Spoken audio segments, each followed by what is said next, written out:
All right, we're live.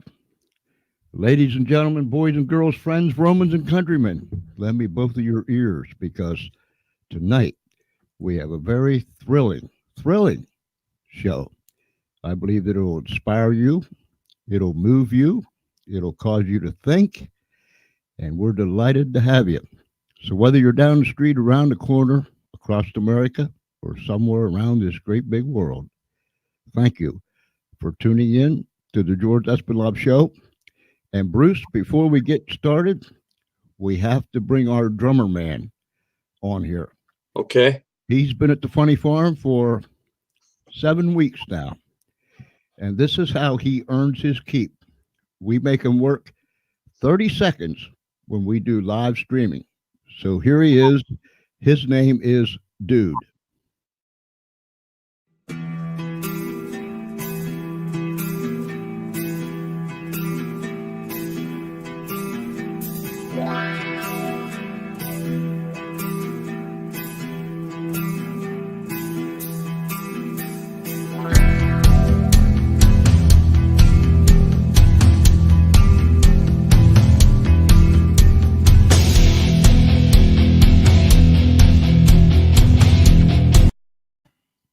That's him. That's what he does every time we go live streaming. He does that for 30 seconds. He gets you cooking, huh? Yes. And we've got a longer version of that we're going to put up later, not tonight, but at some later date. He gets his tongue going real good. You know, he's really into it. Yeah, he's getting into it. Ladies and gentlemen, I want you to meet my friend. It's been a long time, Bruce. My friend, Bruce Van Natta. I have to say that together, Ben Natta, or I'll get all twisted. If you hear any of them little bells around here, just remember you're at the Funny Farm. So we hear bells around here now and then. But anyhow, it's good to have you, Bruce. Thank you. Appreciate having me back on. Let's throw this up here. This book was written when? Oh, I believe that book came out about 10 years ago. That was actually a Christian bestseller in the Christian market, and then it turned into an expanded edition. That's what you have up there. Yeah. Saved by Angels. What an incredible story. I've heard it. I've read it. And it just thrills me every time I think about it. And over the years, I don't know how many times I've mentioned your story to people and how it has inspired. People look at me with great big eyes when I tell them.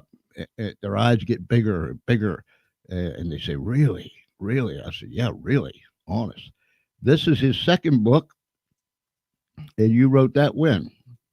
Oh, I think that would have been about 2012, I believe that came out. A Miraculous Life. And that goes into some of the things that you've experienced in your ministry. Is that correct? Yeah, you know what? Actually, I take that back. I think that came out later than 2012. And it's, like you said, different things that we saw God do in the ministry wrapped around the teaching that God wants his believers, all of his children, to be living a miraculous life, just like the lady that showed up to the scene of the accident and prayed me back to life. Bruce, tell us a little bit about your early life and before we lead up to what happened. Can you do that for us? Yeah, so my family would have been a family that definitely said they believe in God. We didn't attend church regularly. My parents had both been wounded when they were younger, and so there was, my dad drank, and there was definitely verbal stuff going on in our house all the time between my parents, and it was pretty chaotic growing up. So I, at a young age, I started making a lot of bad decisions myself, and got involved with drugs and alcohol, and continued to do that for several years. And it was started out with smoking pot, but it just led to other things. It just continued to escalate, and got married, began to have children with my wife. we've now been, it'll be 25 years. We'll be married here in a couple months. So we've been together 25 years. We have 4 awesome children. And, but as much as I love my wife, husband or wife can't fill up any God-sized holes or baggage that we're carrying around. So I continued to use, and she worked at a church. We went to church, attended church twice a week, and just began to get more and more involved. God put some people in our lives that came and were able to minister wisdom and God's power to us, so that we were set free and began to lead Bible studies and do things. It was about a year after that the accident happened. So it was actually in November of 2006 when the accident happened. That day, I'm sure you'll never forget that day, right? No, can't forget that day. You never, you didn't attend church. Yeah, Your family wasn't church attenders. not growing up. No, not really, no. Christmas, Easter, stuff like that. Christmas, Easter. Yeah. So there was no real spiritual roots No. for you to cling to. Once you got into the church, you gave your heart to the Lord, you and your wife, right? Yeah. It actually happened before we got in the church, but yeah, we did. Then you had the accident. Yeah. Tell us what happened. So it was November 16th, 2006. I owned a business where I did on-site diesel repair, and I would travel around the state of Wisconsin with my service truck that I had a lot of tools on and equipment. And I would do on-site diesel repair, much like you would call on a plumber to work on the plumbing at your house. People would call me on-site to rebuild diesel engines or repair them. So I could be working in the belly of a paper mill on a fire pump engine. I could be working on a gravel pit or some construction site on a piece of diesel equipment, over the road semi trucks, pump engines for irrigation engines for cranberry marshes or different kinds of crop usage, lumber, saw rigs, just any place they use diesel engines. I traveled and worked on them. And that particular day, I was working on a logging truck about an hour south of our home at a business.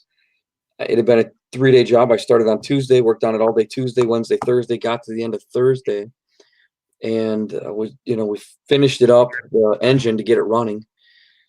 It had a repair of a coolant leak. That's what we had done. It was leaking coolant, and it was a 3-day job. Cylinder head gasket. Got all done. We're running it. There's a mechanic that worked at this place who was a little older than me, and quite a bit older than me, actually. And he was going to finish it up the next day on Friday. There was one of the front wheels was still off. The air cleaner was still off. There was some other things that we had taken off to get access to the engine. And that was all stuff he could put back on. They called me in because I had the specialized tools and training to do the engine job. So we worked together 3 days. We got to the end of the job. It's running. We're testing the repair to make sure it's no longer leaking. He comes up, taps me on the shoulder, and said, "Hey, before you go, I'd like you to look at one more thing.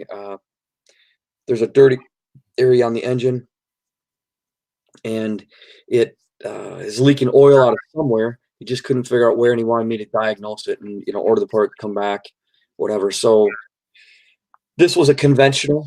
It's a long nose that has a hood. The hood is open, and where the leak was on the engine is on the side and the front towards the bottom. So there's a big, if you could picture this, George, there's a big chrome bumper in the front.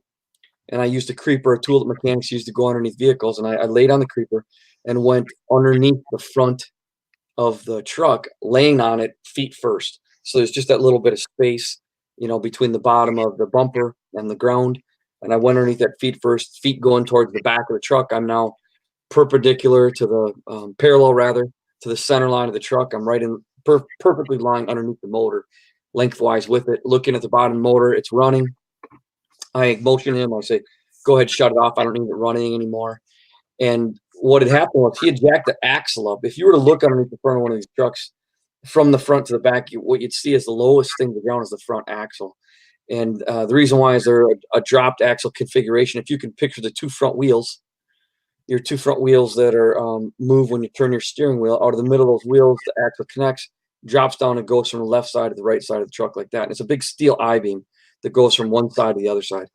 And it carries 10 to 12,000 pounds of weight, so 5 to 6 tons of weight on that axle, empty, with no logs on the truck. The other mechanic had jacked up that axle, removed the wheel, not used any jack stands or blocking. So I'm laying underneath the axle. The axle is directly above my midsection of my body, basically going from the left to the right, from one side to the other. But where I stopped to look at the bottom of the engine, it's right over my belly button, basically. And the axle's, I don't know, 6-8 inches deep or whatever, and maybe that tall. Again, 6-8 inches, 10 inches tall, depending on the truck. And it's got all this weight on it, and it was being held up by a bottle jack, a round bottle jack on the passenger side. I saw that when I went underneath it. I know that it wasn't the safest thing, but I went underneath it anyway. Because at the end of the day, I wanted to get home. I was only going to be there underneath there a minute or two, and I wasn't too worried about it. I flip underneath. I'm laying under the truck. I said to him, "Go ahead, shut it off. I don't need it running." He gets inside the truck, and the truck kind of shifted side to side. And when it did, I saw movement in the peripheral vision of my left eye, and I turned my head just in time to see the jack that's supposed to be underneath the axle wiggling like this, and then it just shot out. When it did that, 10 to 12,000 pounds of weight crashed to the cement like a blunt guillotine across the middle of my body. And when that happened, blood ended up coming out of my mouth. And I just called out to Jesus and said, "Oh, Lord, help me." And I looked, the plastic creeper that I was on collapsed basically to nothing. I looked on the left side of my body, and I was about an inch thick. Approximately, there was about an inch between the bottom of the axle and the cement. On the right side of my body was double, maybe a couple inches. So as it turns out, I found out later I was thinner than my spine in the middle of my body. I don't have a belly button anymore, but straight through where my belly button was to my back is my L4, L5 vertebrae. Those were both broken, cracked. And so just a little bit thinner than my spine. It came down and had me like crushed to the floor like that. George, I can't even tell you how bad it hurt. The pain was absolutely off the charts. And the guy got down on the truck, never did shut it off. The jack slipped out before he could shut it off. So he got down on the truck, and the big chrome bumper is back behind my head, and I'm looking at him, and he's looking at me from underneath the bumper. And he went into shock, and I started saying, "Call 911, call 911," mumbling it. And he finally shook out of it. He called 911. In the area where this logging business is obviously very remote. So it's a volunteer fire department, in the middle of nowhere. So the guy the other mechanic went and got the jack, couldn't put it underneath the axle anymore to get it off my body because the axle's on the ground. So he put it, the next closest piece that he could put it underneath was the front passenger side leaf spring that's connected to that axle.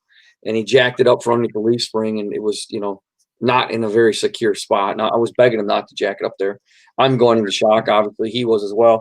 He got it jacked up off my body, and when he did, I looked down, and my work uniform went to the bottom of my ribs, basically, and then went straight back towards my spine, followed along my spine, and then came back up at my pelvic, and it was just this big flat spot across the middle from where the axle had fallen through the middle of my body. So when I saw that, as crazy as it sounds, the only thing I could think of was just like something out of a cartoon, very cartoonish. And so I'm looking at it. The next thought was, there's no way I should be able to be alive and look at myself like this. That I'm definitely going to die. There's no way I can live and have my body crushed like this. And so I was panicking, and I was asking him to get me out from underneath the truck. I wanted him to get me out from underneath the truck because I was afraid the jack was going to slip and was going to fall me again, because where the jack was on the spring wasn't very secure. And so I was begging him to move me, and most people have been told that you don't want to move someone with a back injury. So he didn't pull me out or anything. The volunteer fire department guys got there. I was having a hard time breathing by this point. What I didn't know was when the truck had fallen on me, it severed arteries in 5 places. It was 3 major arteries, but they were severed in 5 places. And when he jacked the truck up off of me, I was bleeding out internally and not knowing it. So I'm getting really weak as soon as he jacked it up off me. It hurt really bad still, but I was getting very weak because I'm bleeding out. I didn't know that at this time. So the guys get there, they're trying to help me breathe. They're kind of manipulating my arms to try and manipulate the diaphragm to get better breaths, but it wasn't working. And my breaths were coming more shallow. And at a certain point when I bled out internally because of those arteries being severed, as strange as this sounds, I can tell you, my heart stopped. And the exact split second it seemed that happened, my spirit left my body and went up into the roof of the garage. As you know, George, the Bible tells us the Bible is very clear that we have a spirit that lives inside of our body. And when we die, our spirit will leave our body. And so that's what happened. My spirit left my body and it went up into the roof of the garage, up like 14, 15, 16 feet, right into the top of the ceiling of the garage. And I'm looking down, and the very first thing I can tell you is this immense peace. I've never, ever experienced peace like that in my life. So I'm just overcome with amazing peace. I'm looking down from above where my spirit is. I'm watching, and the guy that had been there, the mechanic, he's running his fingers through my hair. Now I know at this point, don't have a pulse, don't have a heartbeat. My head is slumped to the right. My eyes are closed. And he's running his fingers through my hair and he's saying stuff like this: I should be the one that's dead, not you. I'm sorry. And because he jacked it up, now you safety equipment. He's apologizing. He's very heartfelt, crying. But on each side of him was a huge angel. Now this guy, Leonard, is about, let's say 6'1", 6'2", I don't know, something like that. And he's on his knees. And these angels were on their knees on each side of him, like shoulder to shoulder with him. But their heads stuck up approximately, I'm guesstimating, 2 feet taller than him. So that would have made them approximately 8 feet tall. They had very broad shoulders. They wore white shining robes. I've done research now, and the Bible mentions angels 290 sometimes. Sometimes it mentions wings. These angels didn't have wings. Very, very big men, though. Long hair. They had long hair that went all the way down to the belt that was on their robe. The robes were emanating white light. And they just had their hands, one from the left, the one from the driver's side and the one from the passenger side. They had their hands in the middle of my body where I was crushed flat right here down in that crevice. And they weren't talking. They weren't doing anything as far as moving, but they were just touching me in the middle. So I'm watching it from above and just watching the whole thing happen. And the people that are all coming from the volunteer fire department, onesie twosies, they're all coming in the front door, which is behind me.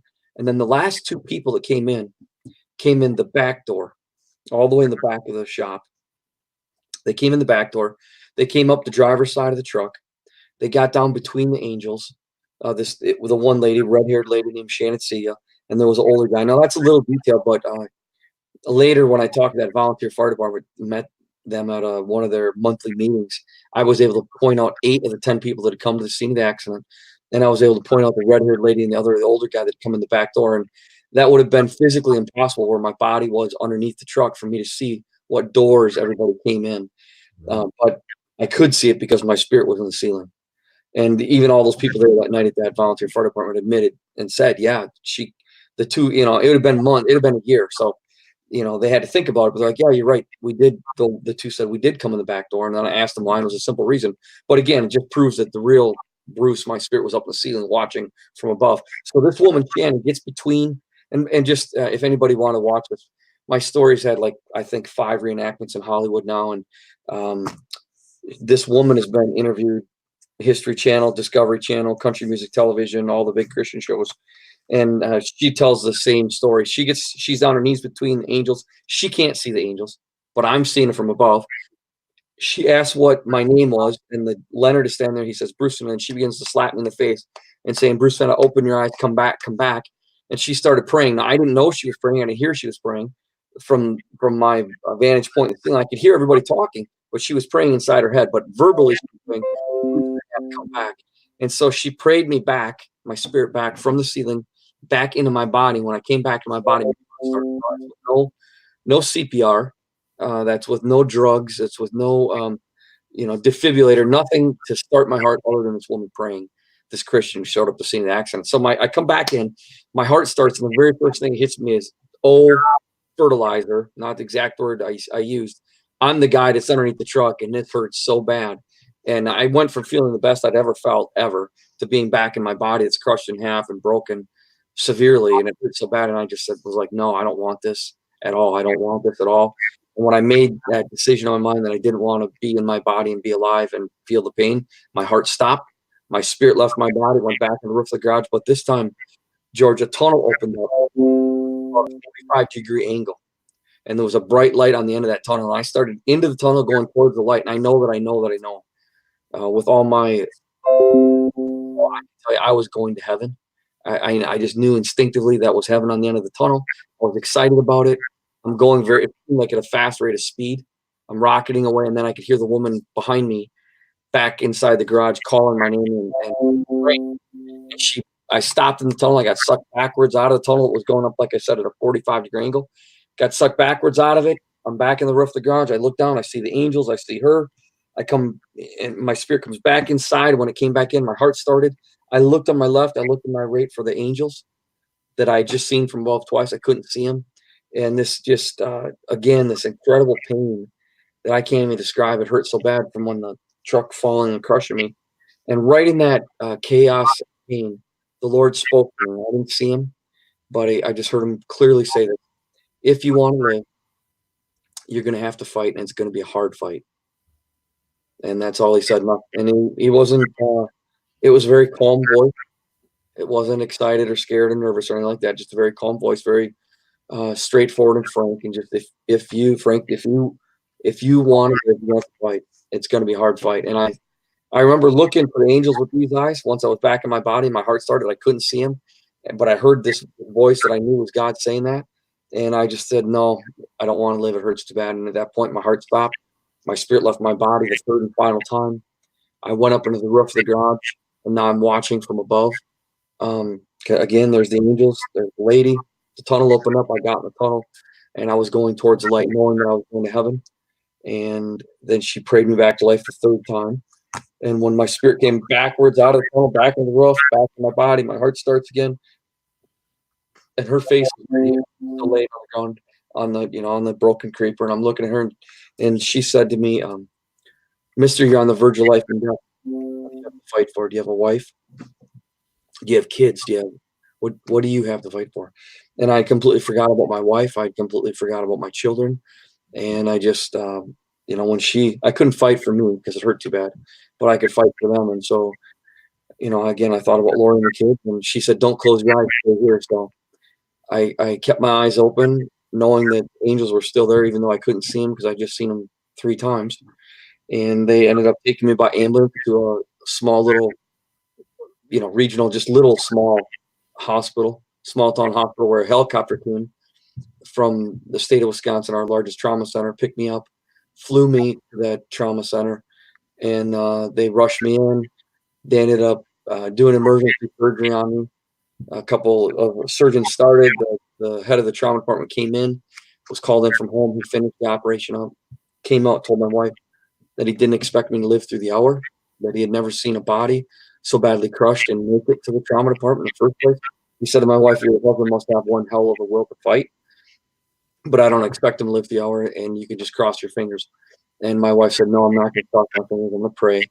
And so she was praying that God would, because he said I wasn't going to live an hour. She and some people from our church gathered and said, "Well, Lord, every 30 minutes we give him, we're going to thank you, God, for 30 more minutes of life." And they end up doing all that.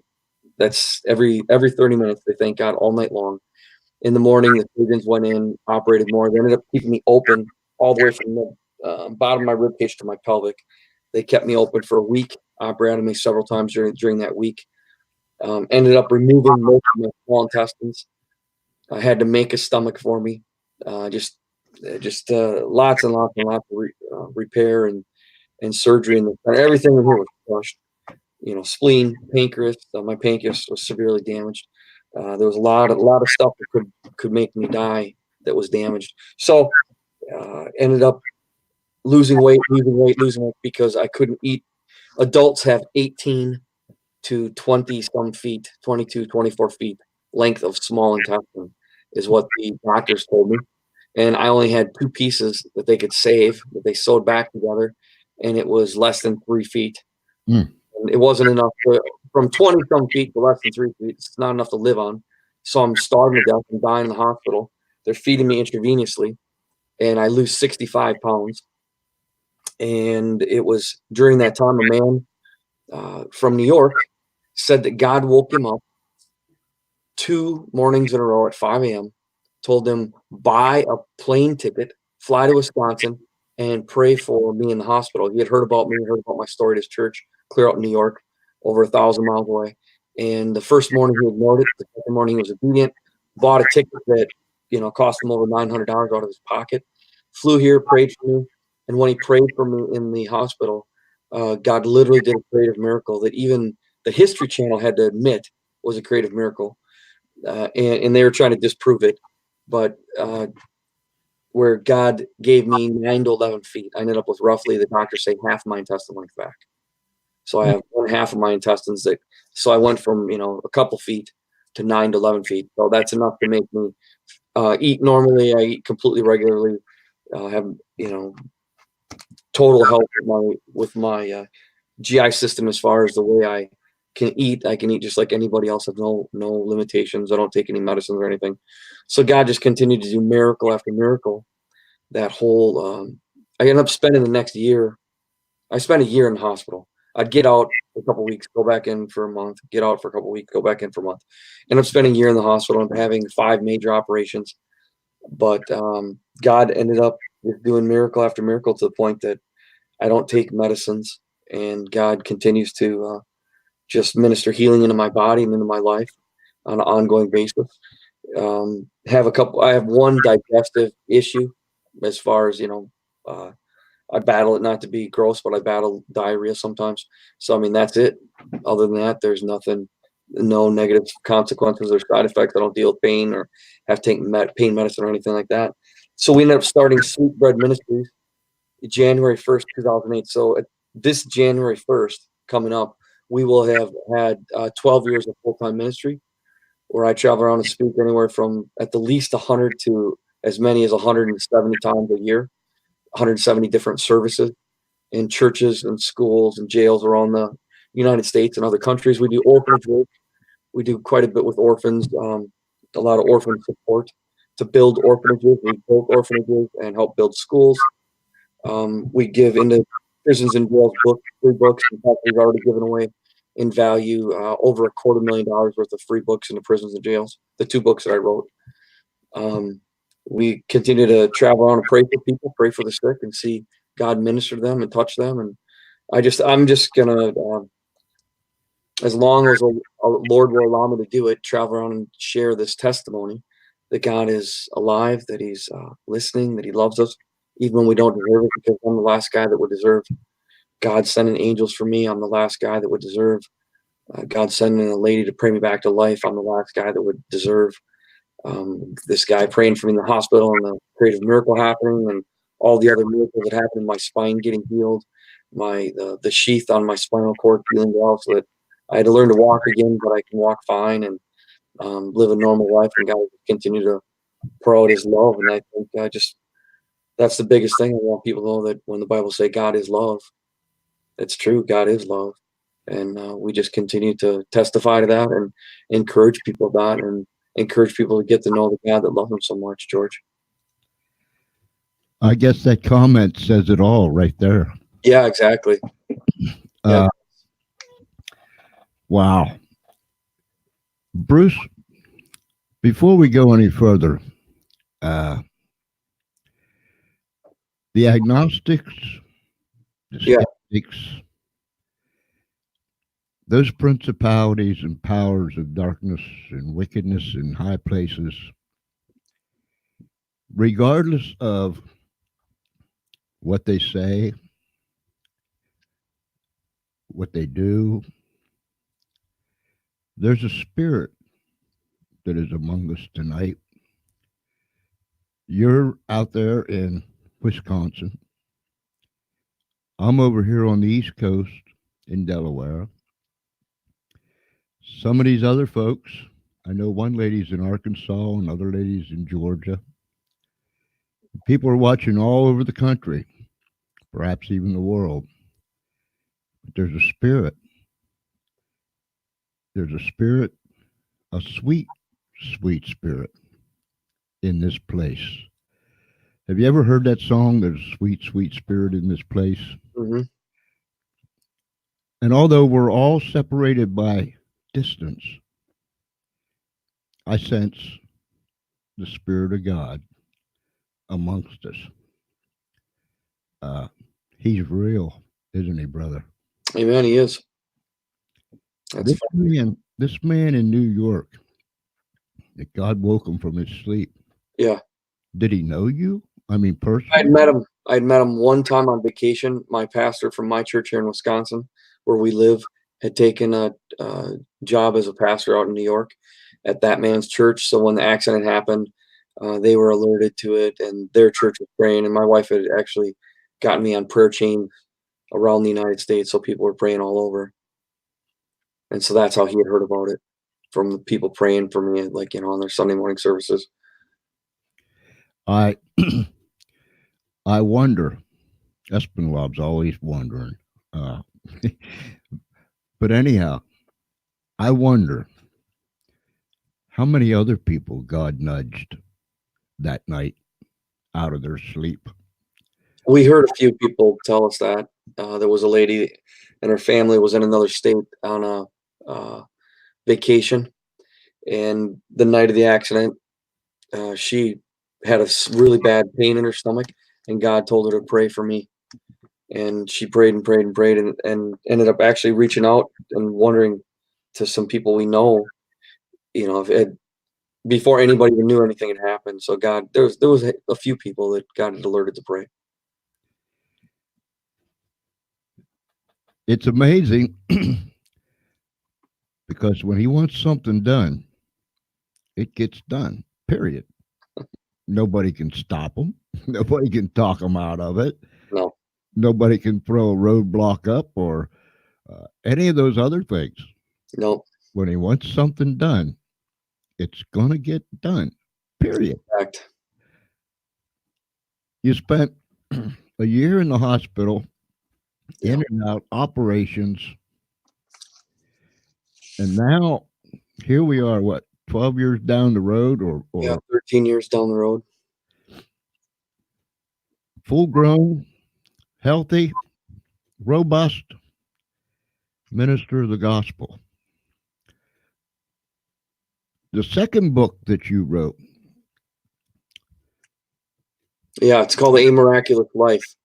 And that book came about because there were so many people that wanted to, um, the testimony makes people think about healing, makes people think about the supernatural, miraculous things of God. And so people wanted to learn more about that. And so as God began to enlighten me, and as we began to travel the country and the world and pray for people and see God do miraculous things, and then pray with people, asking God to use them to have a victorious life and use them to be His light and His presence in the darkness.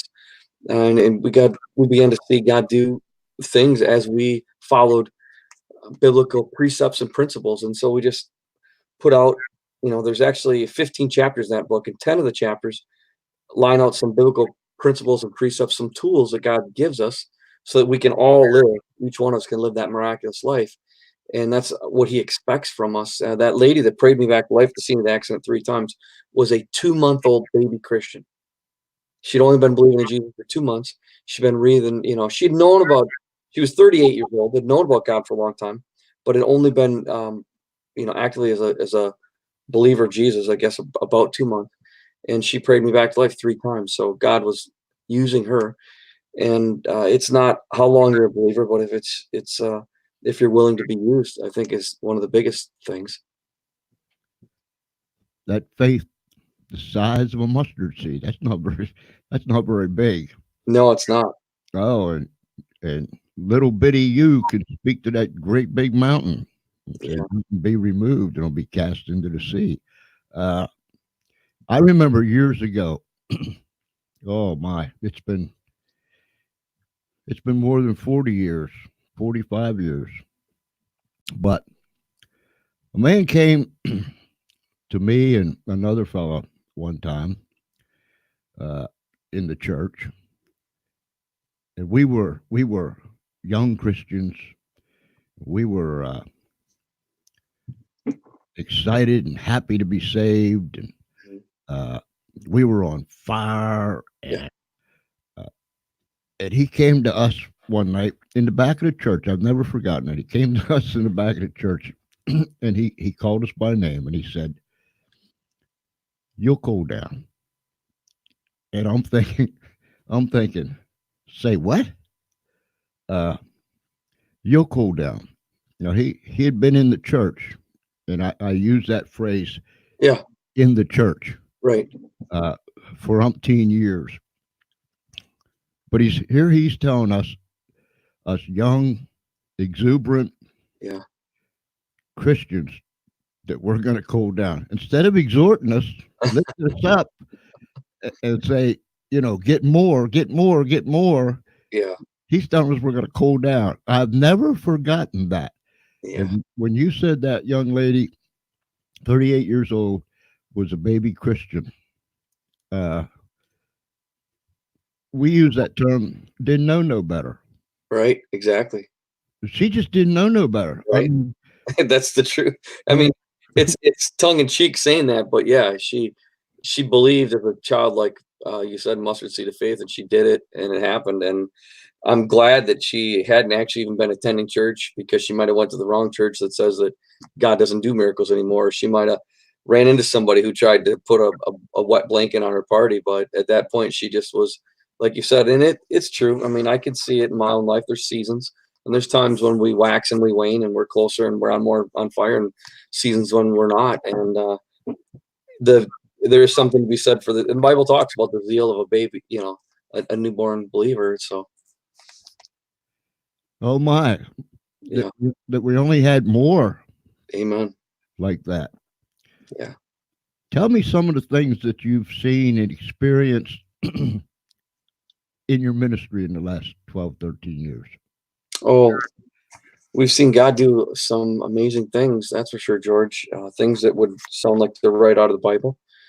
Not because I can do anything, not because there's anything special about me, but there's something very, very, very special about Jesus, Hmm. and that's to pray in the name of Jesus. And so we see him continue to show up, set people free from things, deliver people from things, heal people from things, pour out his presence in people's lives. All those things that are essential for us to have a good relationship and vibrant, active, living, his manifest presence. And that there's nothing like feeling God's presence, that's for sure. So again, uh, we've seen people get out of wheelchairs, we've seen cancers go away, and we've seen God do a lot of amazing things. And I think people's lives that are changed are some of the biggest miracles, when someone's life is completely changed when Jesus comes in and ministers to them and sets them free. I mean, there is a lot to be said for that freedom, and the only way it can be found is in Jesus. I often think, and I've always said, the greatest miracle that could ever take place is that we go to the cross, and when we walk away, we're different. Yeah, Family knows it, yeah, friends knows it, acquaintances knows it. Now yeah. they might not all know what happened, but they'll give you that look like, uh, Something's different. yeah, you're not right. That Yeah, something's different in you're not right. Uh, and then you tell them what happened, and they'll look at you like you got two heads. But that's the greatest miracle, that a man, a woman, a boy, and a girl's life can be completely, completely changed Yeah, by going to the cross. And there's no other way. We got to go to the cross. yeah. There's no way around it, No, over it, under it. You go by the way of the cross. It's still the blood that washes us from our sins. Whether people like it or not, it's still the blood. It's just the way it is. It's a divine principle, and that's what it was all about. That's what it is about. That's what it's always going to be about. I agree. You are what is the sweet? What's the name of the ministry? Oh, Sweet Bread Ministries. Okay. Uh,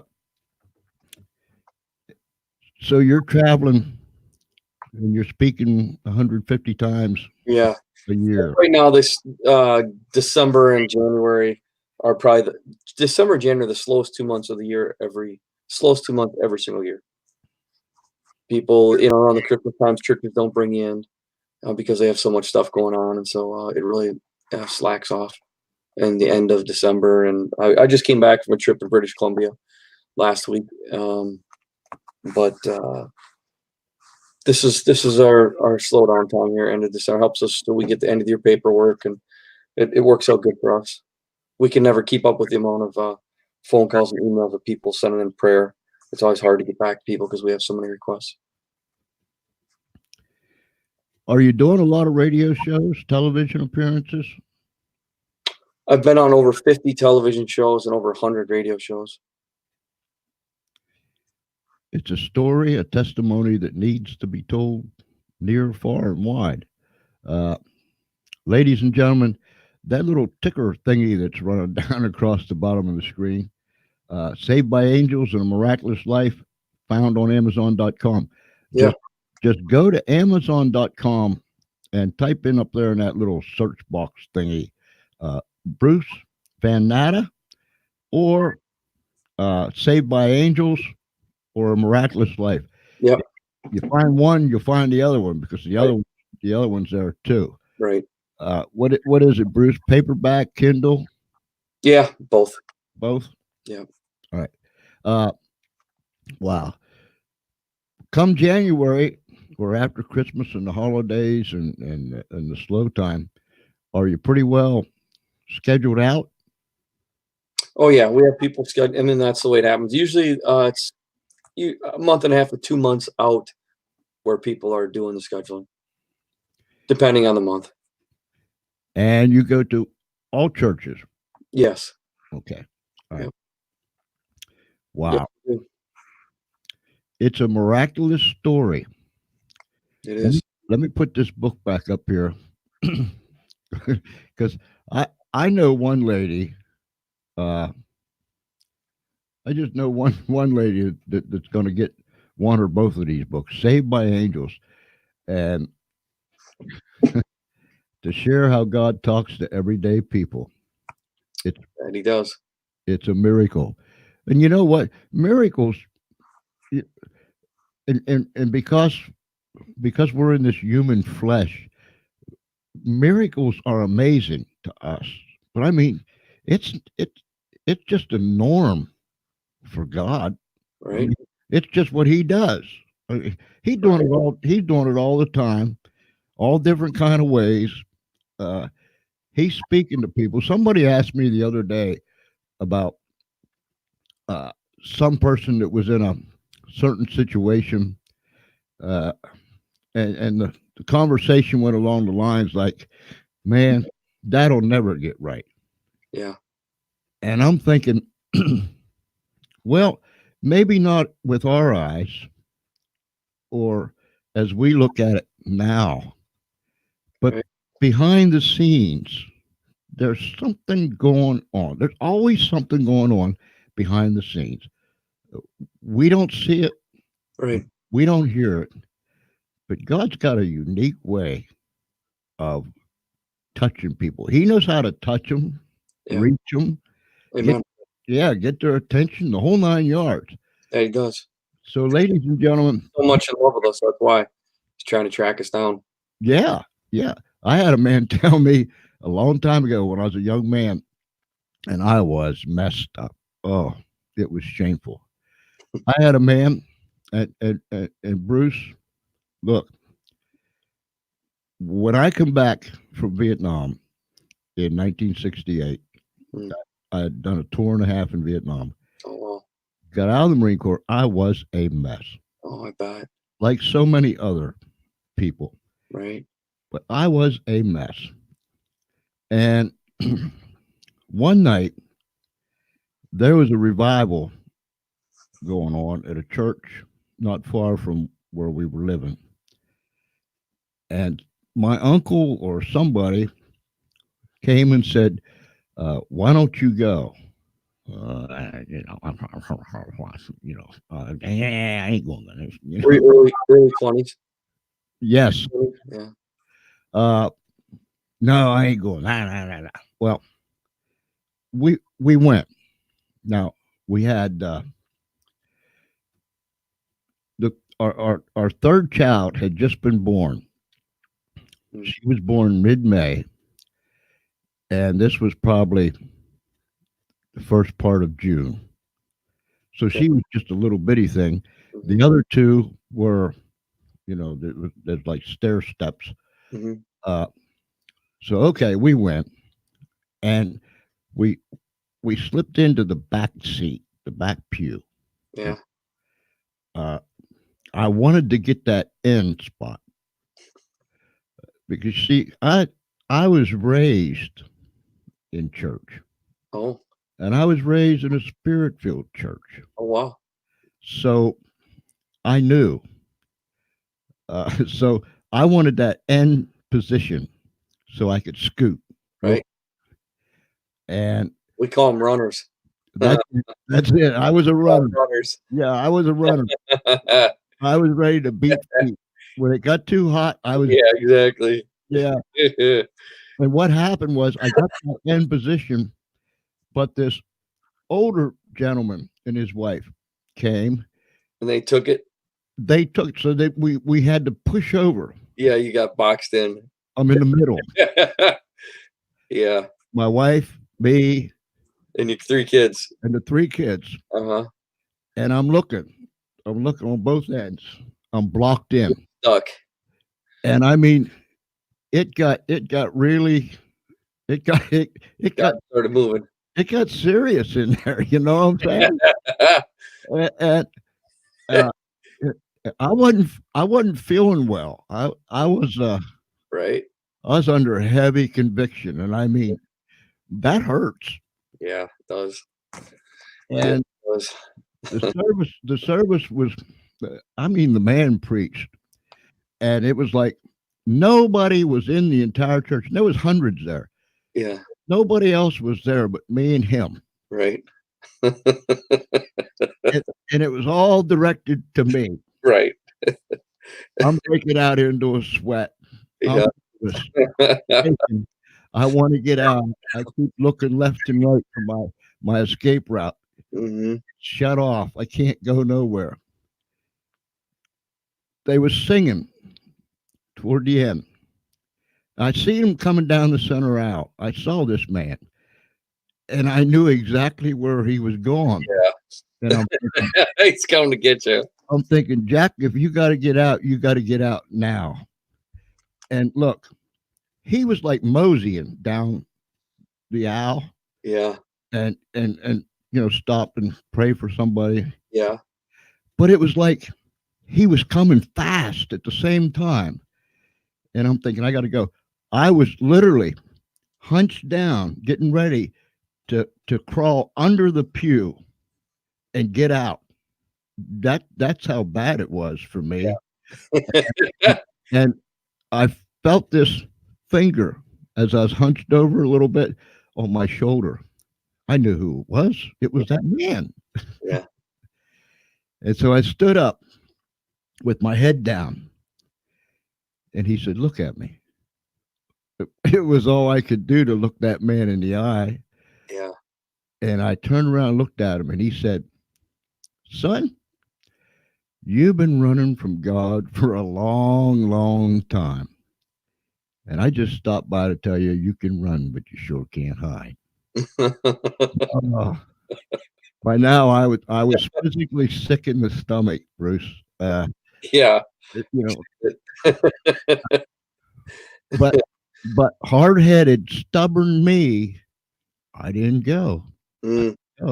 But when I got out, there was a sign on the sidewalk, like no parking or parking 30 minutes, whatever it was on that sign. I had to get a hold of that thing so I could get my composure back, because we could walk to the church. We walked to the church. Yeah. There was no way because my knees were banging, my Yeah. head was thumping, my stomach was upset. Yeah. I was turned inside out, upside down. Uh, God was after me. Presence of God was on you. Yeah, he was. Yeah. Uh, and I didn't mean to take away from you, honest. I didn't. But it's just that we can run, Yeah. but we're not gonna hide. That's all there is to it. We're not gonna Fact. hide. That's a fact. I had a similar experience to that, so it's making me laugh. Wow. it's it's an awful feeling, isn't it? Yeah. Yeah. Yeah, I mean, I ended up running. I ended up getting to the door and running, but didn't matter. yeah. That you can run, but you can't hide it. I mean, where are you gonna go? You Yeah. know, I mean, Can't run from God. he's everywhere. He knows everything. I mean, go ahead and hide, but he knows you're behind that tree or behind that bush, wherever you're at. Yeah. Go ahead and try it. Yeah. It's just not going to work. No, there's no hiding from God. But it's all out of love Amen. because he loves us so very much. Yeah. Amen. Wow. Well, George, thank you for having me on tonight. I really am glad that you could make it, buddy. I really am. And we'll push this thing out there. We'll push these books out there. We'll take the audio and run it up on the radio tomorrow. Right. The live stream video will stay on the George Espenlaub Show page on Facebook. Mm-hmm. And of course, it's up there on YouTube. Yeah. And people will come and they'll watch it and watch it and watch it and watch it over again and push it out and push it out and push it out and push it out. I thank you for your time, Bruce. Yes. It has been wonderful. I trust that your ministry will just continue to go on and you'll bring glory and honor to where glory and honor belongs. That's my hope. You tell your family that we said hello and thank them for the time that they allowed you to come to us. I'll do that. Thank you, George. All right, buddy. You have a very Merry Christmas, a Happy New Year, and keep on keeping on. Very good. We'll talk to you later. All righty, buddy. Thank you. You too. Ladies and gentlemen, boys and girls, friends, Romans and countrymen, a miraculous story. Now remember, here's the book. Here's one of them, Saved by Angels, Bruce Van Natta. Just go to Facebook, Saved by Angels and a Miraculous Life. Just type them into the search box on Amazon.com or Bruce's name, Bruce Van Natta. And the other book is this, Miraculous Life. They kind of go together, the two of them. Wow. Tremendous ministry, tremendous story. I never get tired of hearing his testimony. It is a wonderful testimony. The man is a walking miracle. I trust that you will tell people about it, and so they can come. If they missed this tonight, the live version, they can come back, like I said, to the George Espenlaub Show page, and they can watch it over and over and over and over again. We're going on radio live here. Just a few minutes. We're going to take a little break, and then we're going live up on the radio. I always say up on and into, and I don't know where the radio's at. I know Charlie's going to be running the board. He'll be in here in a few minutes, ready to crank this thing up and let it go. Tonight, we're going to go live after we take a little break here. So we'll be popping up live on the radio probably in 15 or 20 minutes or so. But here's how it's going to work. Unshackled. We have a 2-part true story on Unshackled tonight. If you've never heard of Unshackled, that is a dramatized radio program that is produced and directed by Pacific Garden Mission out of Chicago, Illinois. We've been running their programs for, 10 years or so. They're coming on first. These are all true stories. You'll love it. It's like listening to old-time radio in the 21st century. And then the second program that'll be airing after Unshackled is the School Choice Show. Neil Haley, Ed Temple, and two ladies that are on fire, leaders in the school choice movement. And trust me, this movement is picking up momentum across this country. And I believe that good things are going to happen, and we're going to get the ear of a whole lot of people, and there's going to be some changes made. After that, we're going to run a program out of California, and it's called Destined for Victory. Paul Shepard, Pastor Paul Shepard, who is originally from Philadelphia, he pastors now in the state of California. We'll be running that show, Destined for Victory, after we run the other two shows, which is obvious. And then, depending on what time, if anybody's weary or you know just want to throw in the towel for the night, uh, we might even throw a fourth one in there. Uh, it might be the audio of this because we have people that listens to the radio that doesn't see these uh, live streams. But we might run the audio of this or go in a different direction tomorrow and run the audio. But what I'm saying is, Espenlaub lip dripping here. What I'm saying is, give us a little break at the close of this live stream, and we will go to the radio. We will be on live with those three programs at least, and there'll be some music in between. So, ladies and gentlemen, boys and girls, friends, Romans, and countrymen, thank you, thank you, thank you, thank you, thank you for putting up with Espenlaub tonight. Thank you, Bruce, for being with us. What a tremendous testimony. And our hearts go out to him, and everybody lift him up in prayer because he's in the ministry and he really, really needs it. A lot of people in the chat room tonight. I threw some of the comments up there. Cassandra and Ed. I know if I start reading them off, I'm gonna miss somebody. Robert, Ryan. So, thank you for being part of the show tonight, and we will see you live on the radio in just a little bit. Good night, everybody, and thanks for watching.